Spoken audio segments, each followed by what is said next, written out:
Yo, guys, what is up? And welcome back to another episode of the Game 6 Clay podcast. It's your boy Gotham. We're full house tonight. My boys Matt and Chuck. How we doing, brothers? We got a game 5 coming up. Series tied 2-2. Had to get the full squad on the pod. A lot to talk about today, a lot to break down. But before we get into everything, as always, gentlemen, how we doing, man? How we doing, brothers? How we doing? Dude, NBA playoff time, there's no better Best time of time of year the right year. now. Best time. Like, we got playoff basketball, baseball's back. Shout out the Giants. Chuck, you covering the Giants a little bit this year? Yes, sir, doing a little Giants riding. Catch it at a 3-game winning streak. Hey, Giants, That's slowly right. but surely. Slowly but surely. They're coming back. That run differential will come around. And you can, if you're interested in sort of Giants things, check me out on Last Word on Baseball. There we But go. no, man, it's a fun time. And Warriors, man, they look down and out after 2 games. Here we are. Defended the home court. De'Aaron Fox, unfortunately, breaking his finger, which really stinks, but definitely, gonna be a tough game 5 for Sacramento, trying to keep the series from getting out of hand. He's playing. Man, He's confirmed that. Look, man. De'Aaron Fox, there was no way he wasn't playing this game 5. And before we get into all this stuff, like there's been a lot of gamesmanship in this series in terms of the Draymond stomp, the Sabonis thing.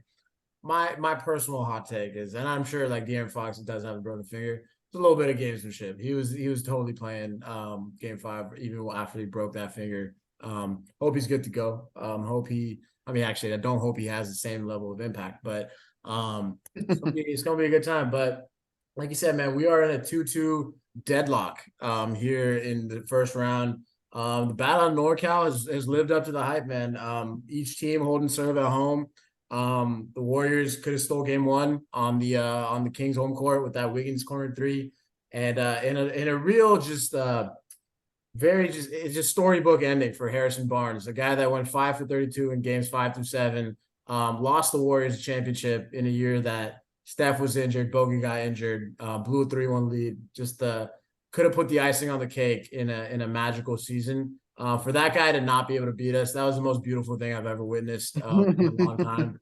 Just storybook, but we find ourselves tied at 2-2. Boys, take me through games 3 and 4 because we haven't talked on the pod after both those Warriors home games, but kind of a tale of 2 games in both of them. The Warriors in the first one kind of took care of business, surprisingly without Draymond with the suspension and GP2 with the sickness.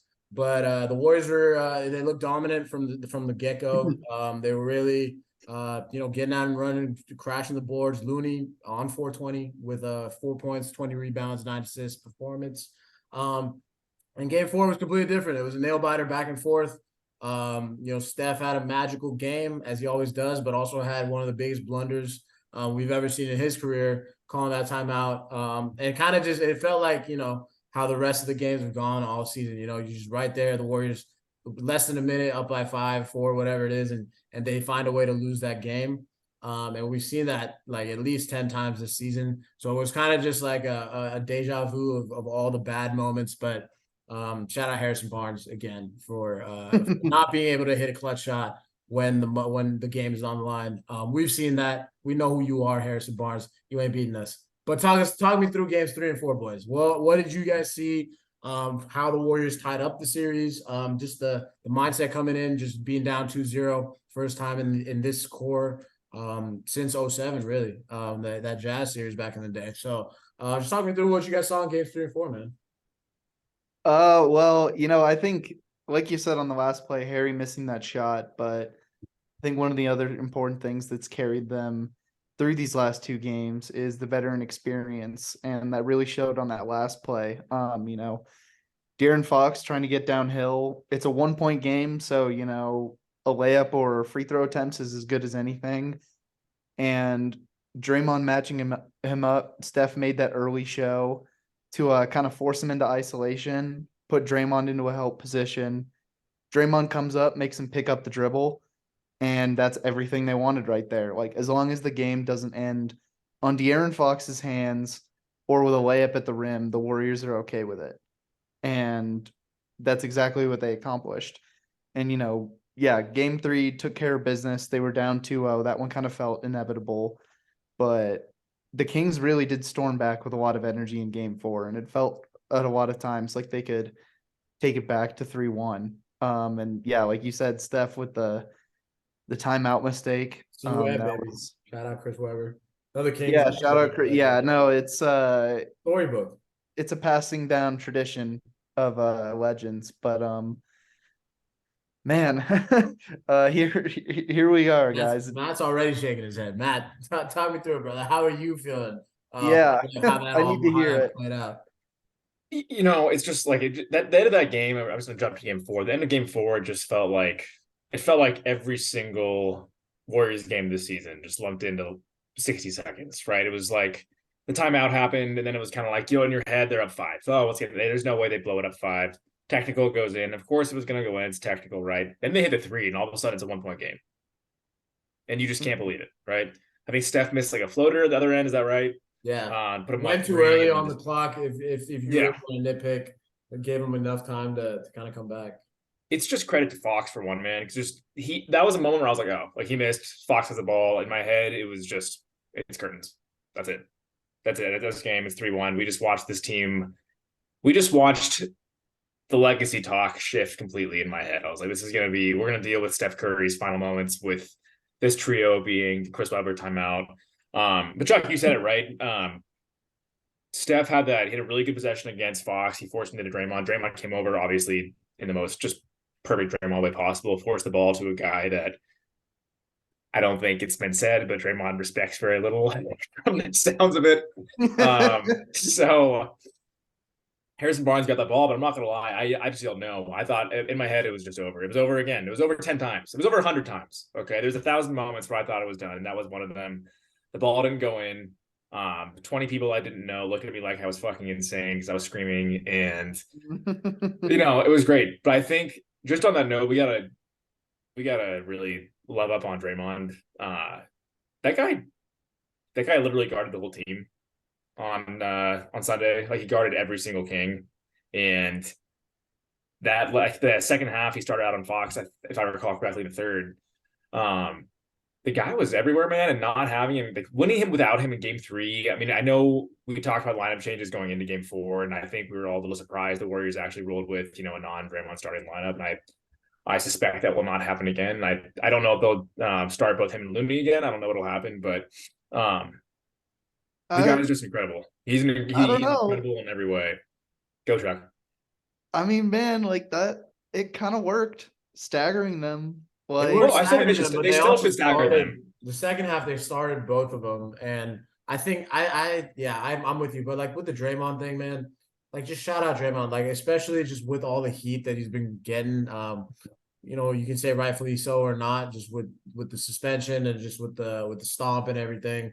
But I think the biggest question surrounding Draymond is especially just with the offseason stuff that, is he going to be back? Is he looking to get a max somewhere? Or has his time run up with the core? I think what he brings to the table has been just so highlighted in this series.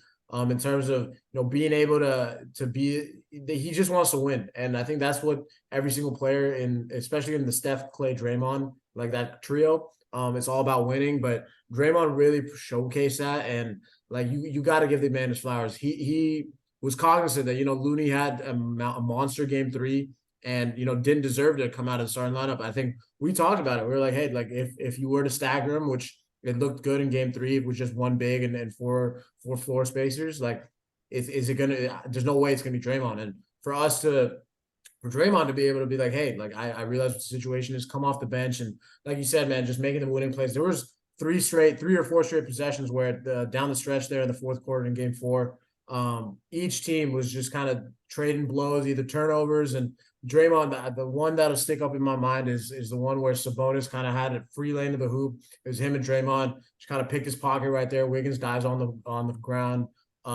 forced Fox into a turnover to throw it out of bounds. So what Draymond Green brings to this team was just put on full display. And I think they found a lot of stuff defensively, at least, that especially with a not 100% Fox. I think you're gonna look to see Draymond attack him in Game 5 defensively.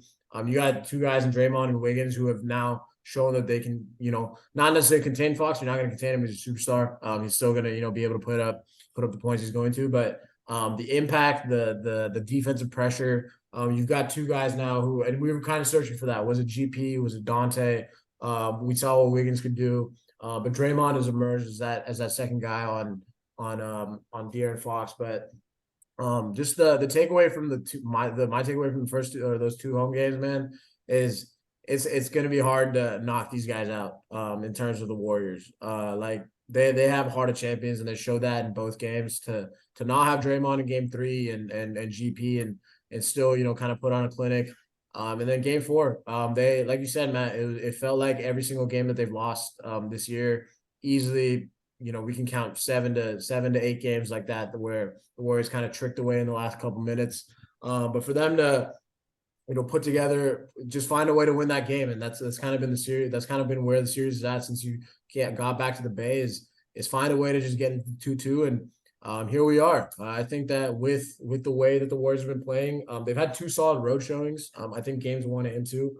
You can argue that the Warriors have played good enough to win those basketball games outside of turnovers and rebounds, but they've been in a position to win both of those road games. So you go into Game 4 tied 2-2, and when you're playing a young team and you are the defending champs and you've been the dynasty of an era, that's an advantage for you just off the bat. That's a must-win home game. Guys are going to be, the crowd's going to be tense if it's close. There's going to be a lot of just other stuff going around. Now that the series is getting deeper. And, it comes down to winning it. So huge, just taking care of business and finding a way to get it done at home. Chuckster, what did you notice Game 4? What do you think needs to be replicated for Game 5? What did you like? What stood out to you, man? I think the way they played Sabonis was the best to me. He had his better playmaking game in Game 4, but what they've consistently tried to do all series is shut down the handoffs, exert maximum energy to stop these guys from getting the catch, going downhill, or pulling up from 3. And then just letting him work 1v1 against Looney or Draymond, because he'll live with the results of that. If he takes a mid-range shot or a 3, probably not going in. If he gets on the block, there's a much better chance, but those are time-consuming possessions. They open up the opportunity for double teams if he gets into the wrong spot. And it kind of takes Sacramento's wing players out of it. They're kind of running around, exerting all this energy and then not touching the ball. So I think that's the real game plan they need to hold to defensively.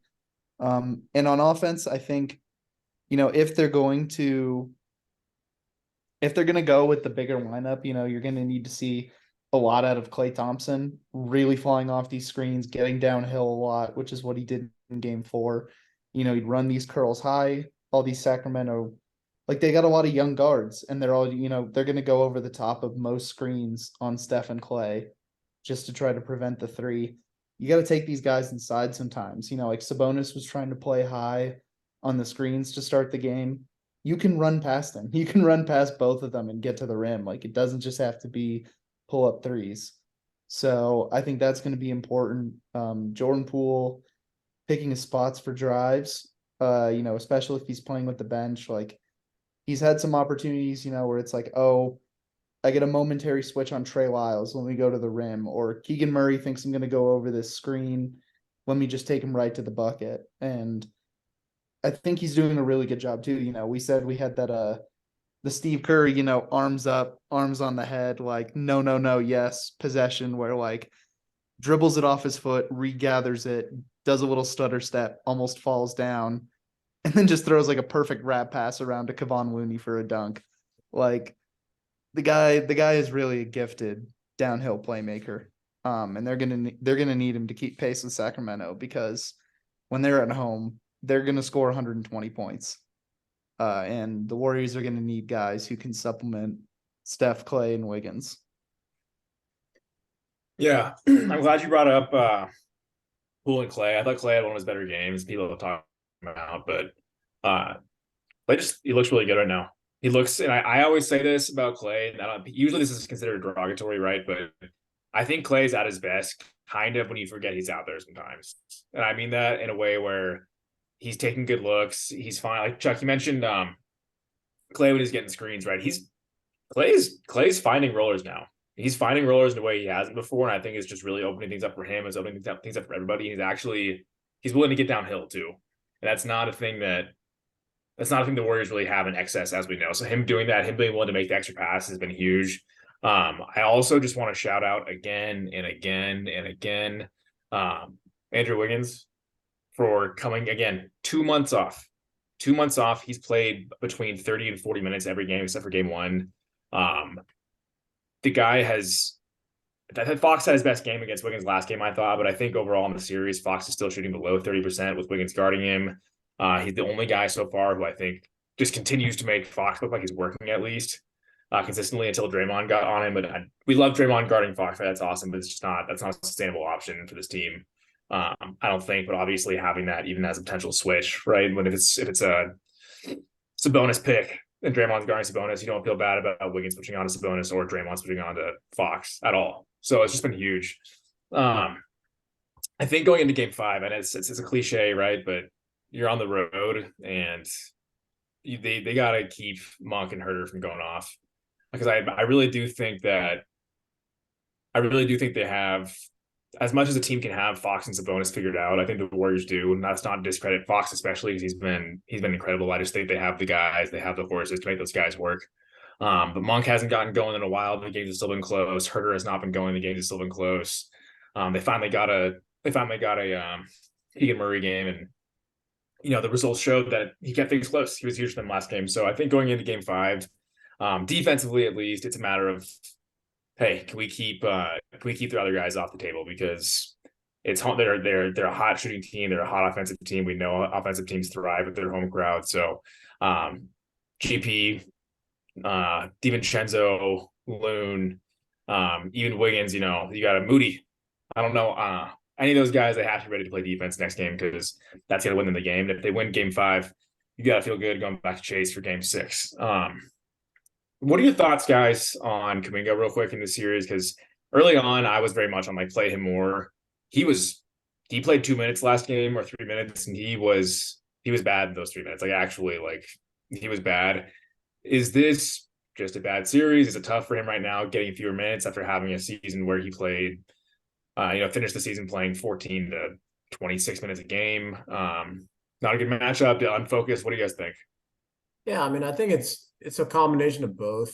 I think just for especially this series, like you need a guy like Kuminga to be able to play defense and rebound the ball, and in his limited minutes, he hasn't made that impact. And when you're the 8th, 9th guy off the bench, like you really have to come in and make an impact. And if you're not going to do that, you got to look somewhere else. And when you have a guy like Moses Moody, you have a guy like GP Dante that are making impacts on the game. Like it's not a knock on Kuminga. I think that you're playing a young athletic team that he's not necessarily like the most spry young guy on the floor. You got guys like Monk, you got guys like Keegan Murray, whoever it is, like just crashing offensive boards. And if Kuminga is not going to be able to rebound and you're not doing that job, your leash is short. And I think it's not a knock on him. It's just, hey, like you are clearly not ready for this moment, or you're not showing it so far, and that's totally fine. I definitely think that Jonathan Kuminga is going to be a vital piece to helping this team win a championship.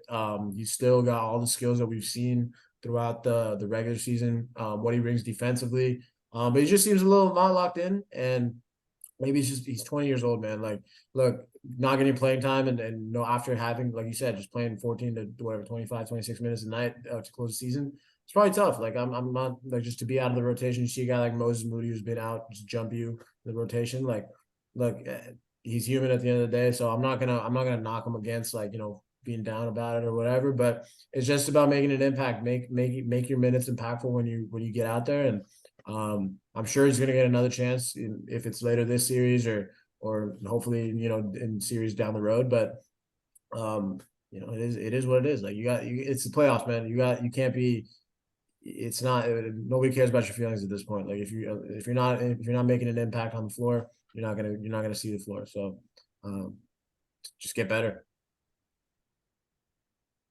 Jokester. Yeah, I think we've seen a lot of times where he has like real lapses in concentration. There's some moments too where he's trying to like get around a screen, and he just like completely shows where he's going beforehand, and he allows a creative guard like De'Aaron Fox or Malik Monk to get to their spots pretty easily. And I think the Warriors have just kind of realized like the margins are way too tight in this series to see what he can bring to the table when they can play guys who are playing a more mistake-free brand of basketball right now. And at the end of the day, like Kuminga's still a bench player. He's in his sophomore season. He's 20 years old. Like it's not a big deal that he's not able to get huge minutes in this series. Like I think he's a bust. yeah, no, get rid of him for sure. No, I do think, Chuck, I think you gotta hit it, man. The margin for error is really slim, and it kind of just feels like right now, unless you are like elite genius defender, that's the only scenario where you could be in the court for the Warriors right now if you can't shoot consistently. And that's kind of it. Like you have guys like Gary Payton, Looney, and Draymond who can get on because they are that good, they're that smart. That's not to say anything about Kuminga's like overall intelligence. It's just a matter of like where he is in his game right now. But that's why Moody's getting on the floor, right? Moody's giving, and also again, this is not me calling Kuminga lazy. This is not supposed to be a juxtaposition at all, but Moody is a hustle player. In addition to being a guy who can knock down a three, if he saw a part of the court on fire and there was a ball there, he would just jump right in and grab the ball. Like he doesn't care, man. And Kuminga right now just isn't there. So I think that's Chuck. I agree. I think it's a matter of all it is, but I've been very pleased and stoked with Moody's minutes so far, and I hope it continues, man, because he's been a viable player for them. And Chuck, I think it's you always texting us, Moses stays ready, right? And he does, man. He's the guy he's ready to go. He hits 1-3 a game at least. And I trust him out there. Again, it's crazy. No one's ever gone from 4 minutes a game throughout the regular season to trusted playoff piece like this guy has. So best part is he's replaced Anthony Lamb, man. That's the best part about the whole Moses thing. So shout out Moses Moody just for that. Should the Warriors should they I think we all agree they should stagger Draymond and Looney. I think there's some really curious and fun long-term questions for that. But short-term, the series, I don't see Draymond coming off the bench again necessarily. I think if anything, he would start and Looney gets off the bench. But is that something the Warriors should continue doing as a with their starting unit? Do you guys think? Continue to keep Draymond off the bench? One of Looney or Draymond. I think so. I think it makes more sense, especially for this series. You can kind of feel out the matchups as it goes, but the pacing and like the overall flow and space of their offense has just been so much better when they only have one of those guys on the floor. And I think, the thing that they've shown too is that they can make it up for it defensively. Like needing one of them out there because you're going to have a Sabonis for the most part, and then you're going to have some Alex Len minutes where you're going to want like an equal rebounder so you're not getting killed on the glass.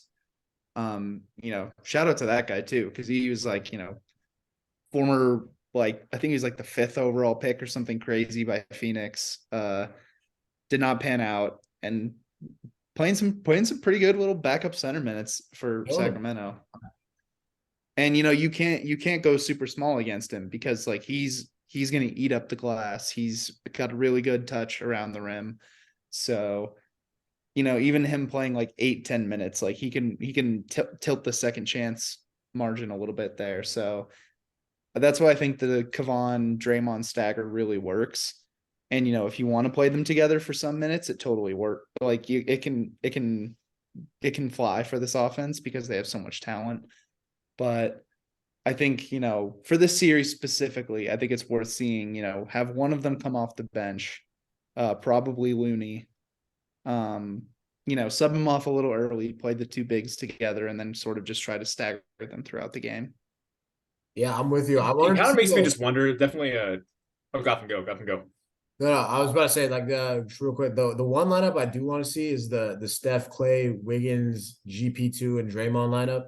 They had it like to start the fourth quarter in game two, and like they were mounting the comeback or whatever until obviously Draymond got ejected. But that lineup, it just felt like they were able to play like they came out the gate defensively in the fourth quarter in that game two out there. I mean, it just felt like it was a good mix of offense and defense. And so if you are going to stagger them, and I'm with you, Chuck, I think you should. Just with having four floor spacers, and just opening up the floor. But I'd love to see that lineup be the one to throw out. I think you've given the Kings two looks with Jordan Poole in the starting lineup, and I think JP's done a great job, just in terms of being aggressive and looking for other guys playmaking, but.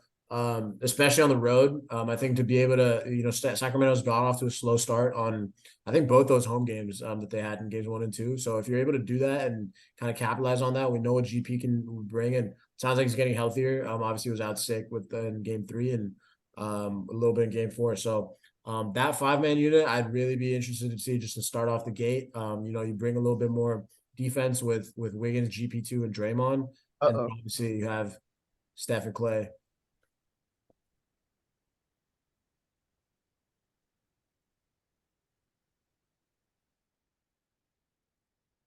Looks like Gotham sounds like Gotham's into that GP2 instead of Looney lineup. I like that too. I just think the Warriors have some options there. Part of me right now just wonders even if is DiVincenzo a better option just in this specific series than GP2 for a lineup like that, just because of the spacing aspect we've been talking about. I know GP2, we know he thrives in the seams, right? The guy is an expert roller, he works the baseline like nobody else. But either way, they have options. Chuck, what do you think? Yeah, I think, Dante does bring a little bit more playmaking and obviously the shooting to the table. He's a more dynamic shooter. That's made a big difference at times. I like that he can kind of be like a pinch handoff guy who can screen a little bit. So, he brings a different kind of versatility than Gary, but I think when you're looking at this really offense heavy series, maybe he just gives a little bit more of an edge that you don't have with GP out there. Yeah, I agree. But again, either way, it's fine. I think if we're going to keep talking about, like I brought up, if they're going to focus on guys like Monk and like Herter, I think having GP and Dante is just a luxury as it is. But hey, Chuck, big game, Wednesday, game 5. Yes, sir. Some might call it a must win. Some would. Would you call it a must win, Chuckster? I think so. I mean, the pressure of having that home court game 6, even if you're down 3-2, I know the Warriors would be expected to win that. But it just, it gives the confidence back to the Kings. And you can't do that right now. Like, you have to put your foot down. You have to make them, not only down in the series for once, but going into a home game 6 up 3-2, like that would put this away. So that's where I feel like it's a must win. It's not that like the Warriors necessarily need to win this game to win the series. They're fully capable of coming down 3-2. But I think to really like build their confidence moving forward, you need to win this one. You need to show that you can put a run together, and that you can deal with teams that are struggling. That's kind of where I'm at too. I think just given where they're at on the whole season with the whole road thing, given the fact that it looks like the Lakers are about to beat the Grizzlies in 5 games, you don't want to go to that series having to play game 7. You know what I mean? That's not ideal. So I'm going to call it a must win. I do think they can come back and win. If they get down 3-2, I would not say that after they went down 3-2. I say it now because it's not the case, and I get sad when they go down. So, but no, I think they got to treat it like a must-win game, and I think they really that is a game where you actually assert yourself. Like game 5, where you've struggled on the road throughout the season. You go into the pressures on Sacramento, right, and you take advantage of that pressure, and they kind of demonstrate who they are. And I think, again, I hate the idea of them going into the Lakers series or to a Lakers series having played 7 games when LeBron and AD have only played 5. Yeah, I'm with you, man. I think, yeah, I'm with Chuck. It's not a must win. But and I do think that that Lakers series is gonna go at least to 6. But I'm with you, man. Like Sacramento, just they're a young team, and I think this is where championship experience and like having the pedigree of being able to go and they've won whatever 27 road games in every series, and this one is to really take control of it. If you're able to, like, that crowd is going to get nervous. That Sacramento crowd, Sacramento players are young. They're going to get nervous the longer this game. If it's, you come out with the intensity that you need to come out with, they're going to be nervous. If you punch Sacramento in the mouth coming out the gate, that arena is going to get like a little tensed up, and we've seen what the Warriors can do in hostile road environments. Game 6 in OKC and Houston, they've been here before in Cleveland. Like they've been in these kind of environments. So I think it's not a must win from obviously to win the series, but it's a must win in terms of like being able to confidently say that this team can still win a championship. This is a championship kind of game. And if they are the team that I think they are, and I think we all think that they are, and they're capable of, despite the road record, despite everything, they win this one tomorrow night and finish this in 6. But again, like they've had two good showings on the road. I feel like I think games 1 and 2, outside of the turnovers, if they're able to control the possession battle, that's kind of what the series has been coming down to. Especially on the road, you can't give Sacramento extra possessions. Don't let them back into the game. But there's zero reason why they shouldn't be able to jump on the Kings. De'Aaron Fox is hurt. However, he's saying he's playing. But play into that. Make it uncomfortable for him. Make other guys try to beat you. Make De'Aaron try to beat you with tough shots. That shooting hand is make him make shots. I think that especially as the game goes down, we saw it in the third quarter in Game 4.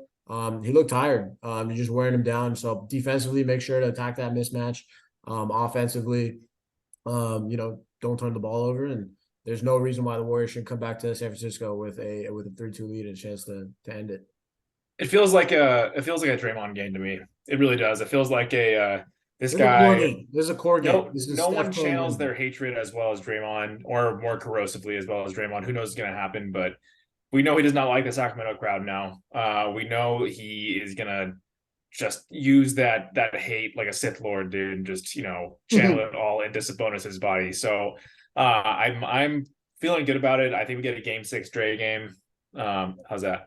Yeah, but I think Game 6 Dre is going to make an appearance. I don't know about Klay. Klay's been awesome most of the series, so we'll see what happens in Game 5 here. But no, I'm expecting a big Draymond game, and I expect this team to look to him in those kind of tenuous, loud moments, because that's what he does, man. I expect Steph to be great. He's been great the whole time. But yeah, I don't know. We'll see. Big game. All right, boys. As always, predictions. How are we feeling? What do we do coming back to San Francisco? Is it a must win in terms of win or go home, or we closing them out, moving on to round 2? How are we feeling, Charlie, Chuck, and Matt? Charlie. Man, like, if it wasn't for the Fox injury, I feel like I would kind of probably lean towards the Kings, but man, like, he's been so important to everything they're doing. And like, I mean, if you're going to have an injury to play with, like, index finger injury feels like fine, but man, that's going to be tough. I think Dub's taking in a close one. I think they're going to win 125-121. Nice. Oh man, I felt kind of good for a second, Chuck, and then things changed. Well, I listen, here's what we do. We do this thing. He's hurt. They need him. That guy's a dog.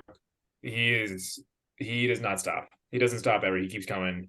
I think you got to keep forcing him to shoot as best you can, but he's been knocking down jumpers the whole series. Like you said, Chuck, of all the things you're going to hurt, it's probably one of the options you choose if given a few. Oh, geez, man. I can't even say the words. Man. I kind of think the Kings might pull us out in a game where Fox goes off and we have this legendary Fox performance. I think he shows up. So I'm not gonna lie. Gotham is looking at me with malice, just absolute, Disgusted. just disgust. It's I think Yeah. I'm gonna pick the Kings, guys. Oh disgusting. man. Disgusting. I got one guy on the fence with the Kings, one guy picking them. Fuck no. Call this series. I call this Dubs and 6. Before the series started. I think tomorrow night's going to be a core game. I think you get a classic Steph, Klay, Draymond performance. We need Draymond on the defensive end. Steph's been balling out this entire series. And Klay's been very, very good. And we haven't had a Klay Thompson game yet. I think that road crowd. Look, man, it's that we've seen what that crowd did in games 1 and 2. I think coming back now for game 5, all the pressure's on Sacramento. I see this game being a Warriors experience game where they're able to, use the crowd to their advantage in terms of, locking in from the jump and using it against Sacramento. Like I said earlier, I think that all the pressure's on them. That crowd's going to get tense the deeper the game goes. So I think it's going to be a close one. But I got the Dubs taking this one, man. I believe this team is still a championship contender. This is the game that they can show it. 11-30 on the road, doesn't matter. Go win this one. They've had 2 good road showings. It literally comes down to taking care of the ball. And the Warriors win this series if they don't shoot themselves in the foot. They haven't done it too much the last 2 games. I see that trend continuing. So I'll go Dubs 118, 112.